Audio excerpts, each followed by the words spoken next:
అందరికీ నమస్కారం అండి. ఇది కొత్తిమీర, పుదీనా పచ్చడండి. ఎలా చేశాను అంటే ఎండుమిర్చి, ధనియా, మెంతులు, జీలకర్ర ఏసి ఎండుమిర్చితో ఏయించేసి, ఇది పుదీనా, కొత్తిమీర నూనెలో వాడ్చానండి. అది మామూలుగా అందరూ చేసేదే, కానీ నేను చేసింది డిఫరెంట్ చూపించాలని నేను ఇది గుర్తుగా ఉంటదని చూపిస్తున్నాను. ఇదండి ఇలాంటి కాడలు ఇయన్నీ ఏసానండి. ఇలాంటి కాడలు కట్ చేసి, ఇదిగో పుదీనా కూడా ఈ సన్న సన్న లేతవి ఉంటాయి కదా, ఈ లేతవి ఇట్లా వేసామన్నమాట. తుంచేసి నేను కొంచెం విడిగా తీసుకున్నాను.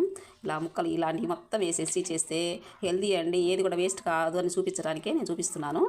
ఇంకా ఈ బీరకాయ తొక్కు పచ్చడి అండి, దాంట్లో కూడా కొత్తిమీర కాడలు వేసే చేసి చాలా వేసానమాట. ఇన్ని వేసానమాట. పచ్చి కొబ్బరి వేసేసి సేమ్ అనమాట. ఎక్సలెంట్గా ఉంది అసలు. కొత్తిమీర కాడలు వేయటం వల్ల అసలు భలే ఉంది చూపించడానికి అనమాట. ఇది అంతా కూడా మొన్న చేశాను కానీ ఇంత కొత్తిమీర వేయలేదు, చాలా బాగా వచ్చిందండి ఇది. ఇక పప్పుల పొడి అండి, మా తమ్ముడు అడిగాడు, అహ్మదాబాద్లో ఉంటాడు, ఆయన కోసం అని ఈ పప్పుల పొడి ఇప్పుడు పట్టాను, ప్యాక్ చేస్తున్నాను. కొత్తిమీర ఇది, ఇక కారపొడి అండి, పుదీనా కరివేపాకు వేసి కారపొడి చేశాను కొంచెం ఉదయము ఇడ్లీ కానీ.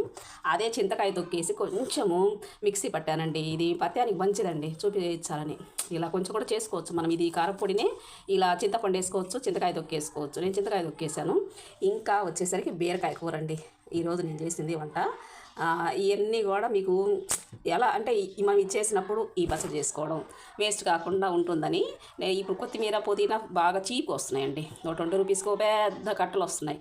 అందుకని చెప్పేసి ఇలా చేసేసానండి. ఇది కూడా పంపిస్తున్న ప్యాకింగు. బాయ్ అండి, థ్యాంక్ యూ ఫర్ వాచింగ్. మీకు నచ్చినట్టయితే లైక్ చేయండి, కామెంట్ చేయండి. బాయ్ అండి.